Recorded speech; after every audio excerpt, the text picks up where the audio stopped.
Elizabeth was a beautiful princess. She lived in a castle and had expensive princess clothes.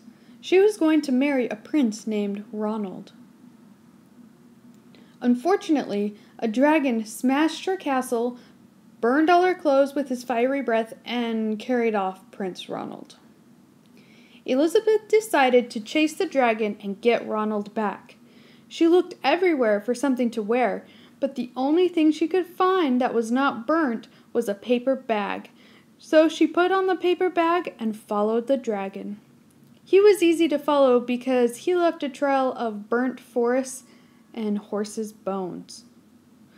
Finally, Elizabeth came to a cave with a large door that had a huge knocker on it. She took hold of the knocker and banged on the door.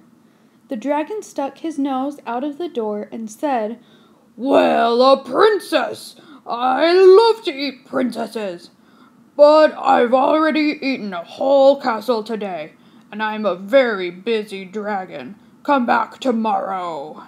He slammed the door so fast that Elizabeth almost got her nose caught. Elizabeth grabbed the knocker and banged on the door again. The dragon stuck his nose out of the door and said, "Go away! I love to eat princesses, but I've already eaten a whole castle today, and I'm a very busy dragon. Come back tomorrow." "Wait!" shouted Elizabeth. "Is it true that you are the smartest and fiercest dragon in the whole world?"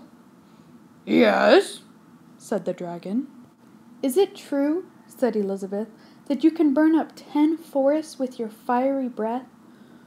"Oh, yes," said the dragon, and he took a huge deep breath and breathed out so much fire that he burnt up 50 forests. "Fantastic!" said Elizabeth, and the dragon took another huge breath and breathed out so much fire that he burnt up 100 forests. "Magnificent!" said Elizabeth, and the dragon took another huge breath, but this time nothing came out. The dragon didn't even have enough fire left to cook a meatball. Elizabeth said, "Dragon, is it true that you can fly around the world in just 10 seconds?" "Why, yes," said the dragon, and he jumped up and flew all the way around the world in just 10 seconds. He was very tired when he got back, but Elizabeth shouted, "Fantastic! Do it again!" So the dragon jumped up and flew around the whole world in just 20 seconds. When he got back, he was too tired to talk, and he lay down and went straight to sleep. Elizabeth whispered very softly, "Hey, dragon!" The dragon didn't move at all. She lifted up the dragon's ear and put her head right inside. She shouted as loud as she could, "Hey, dragon!" The dragon was so tired he didn't even move. Elizabeth walked right over the dragon and opened the door to the cave.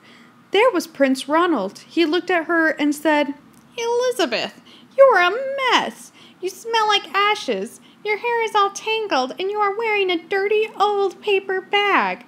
Come back when you are dressed like a real princess." "Ronald," said Elizabeth, "your clothes are really pretty, your hair is very neat, you look like a real prince, but you are a bum." They didn't get married after all.